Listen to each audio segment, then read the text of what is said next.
Plaintiff Ramon Velazquez has been in the music industry for years and even produced Public Enemy's first record ever. Ramon claims he wanted to perform on the Coney Island boardwalk with his touring band of DJs, so he paid the defendant.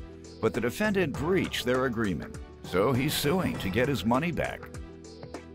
Defendant Robert Vargas says he had a rough upbringing and grew up in the streets, and now he's turned his life around and does a lot in the Coney Island community.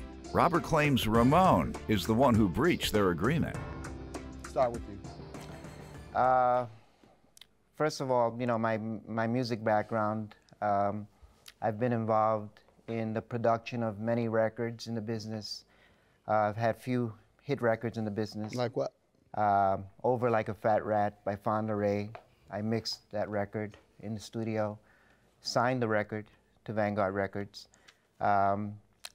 Public Enemy's first record ever, I signed that to Vanguard Records back. It was called Lies. Okay, I'm trying to recall that. Okay. Someone was asking me the other day my favorite rap groups of all time, and I said Tupac won because he has some social and political messages in between his entertainment. Right. And two, Public Enemy. Same thing. They had social and political messages, meaning the music they were making meant something. So, you've had some success there. And where do you know the defendant from? Well, you know, now I'm involved with a company called Legends of Vinyl.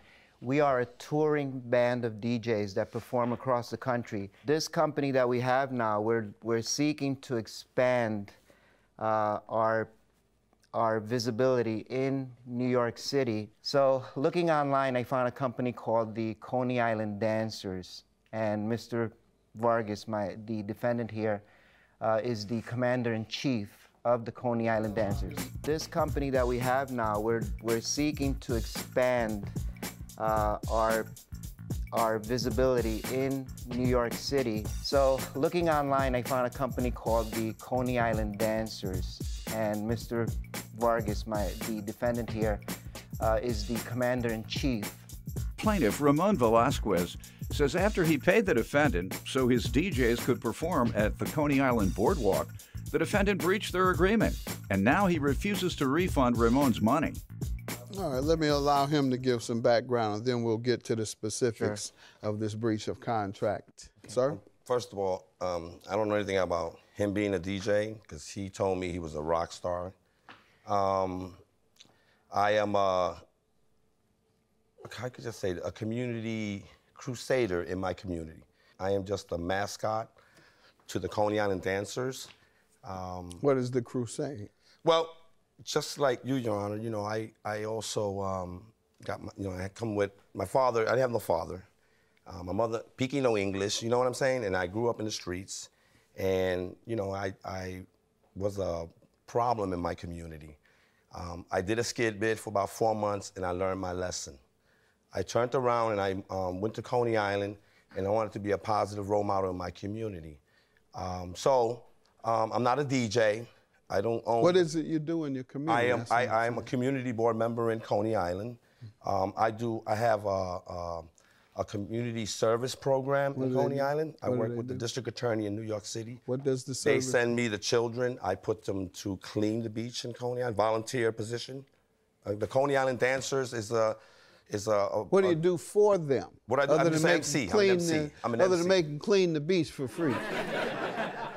I mentor them. Okay, what? Tell me what? I mentor them so that they don't get into the same position I was. How? What's the mechanics? How I does bring it go? other adults that have been to jail, and we talk to these young kids that usually come like 14, 15, 16. Okay.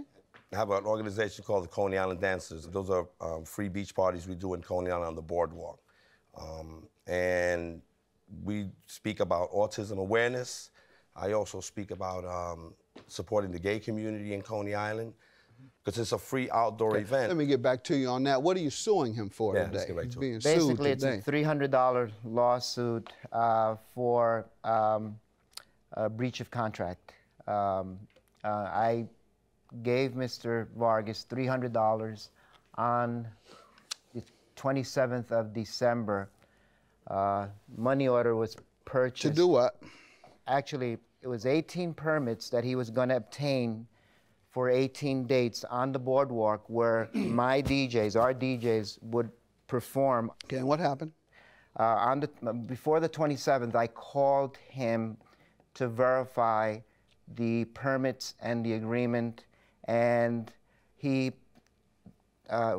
keep in mind that the original agreement for the 18 dates. What did he say when you called him? That he sold the Mermaid Parade and he sold the Puerto Rican Day Parade, the two premier events that I wanted in the initial package. Why are these two events so big?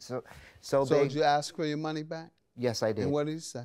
He was hard to reach. I couldn't reach Did him. you ever reach him? Yes, I contacted him. And did you ever ask for your money back? Yes, I did. And what did he say? He didn't even know who I was. That's what he said? Well, who are you? That's the Attorney General's response. I'm not asking about the Attorney General. Okay. You said you spoke to him personally. That's correct. Did you ask him for your money personally? Yes. What was his response personally? He didn't have the money. Okay. He didn't have the money. Sir, give me your side. Wow. He did come in January, and he came with, I told him it was $1,800. He came with a money order with $300. I sat down with him, and he goes, well, yeah, so all I have is $300. I said, no, this is not going to work. It's $1,800. I know. Okay. And well, so no. Sorry. And you rejected the $300 because that did not meet your agreement. That's correct. So you never accepted it. Exactly. But then he came and said, if I don't come back by... Sir, did you accept the $300 yes, I did. at any point? Yes, I did, sir. All right. Did you perform the service that you were given the $300 to complete? No, because he donated. All right. Did you give him the money back if you didn't perform the service? No, sir. Why? Because he said it was a donation if he didn't come back with a balance. It was a verbal. That was part of the agreement? Yeah, verbally. Verbally, we spoke. All right. You don't have a written agreement? No. Okay, he said, if I don't come back with the rest of the $1,800, then just keep it. Take the it other as $1,500, sir. Yeah, the other $1,500, just keep it. It's a donation. That is correct. Why do you think he's suing you today then? For $300, he wants the $300 back, Your Honor. But he told you it was a donation. Yes. Why do you think he changed his mind? I guess that would be a better question. I can't answer that, Your Honor. Did he ever call you and ask for it back? Yes, he did. Did you remind him it was a donation? In May, he called, no. Sir, did you remind him it was a donation? Yes, I did. And what did he say to that? He wanted to argue about the $300, Judge Okay, Mathis. he said it wasn't a donation. Yes, but he told me verbally. Sir, I'm talking about your last conversation. He did not agree that it was a donation. You believe it was. He denied it, right? Plaintiff Ramon VELAZQUEZ says after he paid the defendant so his DJs could perform at the Coney Island boardwalk, the defendant breached their agreement, and now he refuses to refund Ramon's money.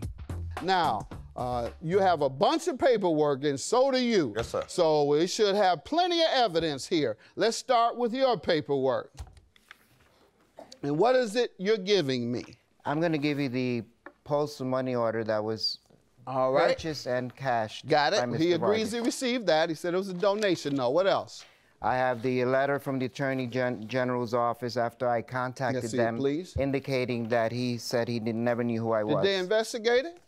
Yes, they did. And here is the Attorney General, their response. Sir, were you contacted by the Attorney General? Yes. Did you give him a response? I hung up on her.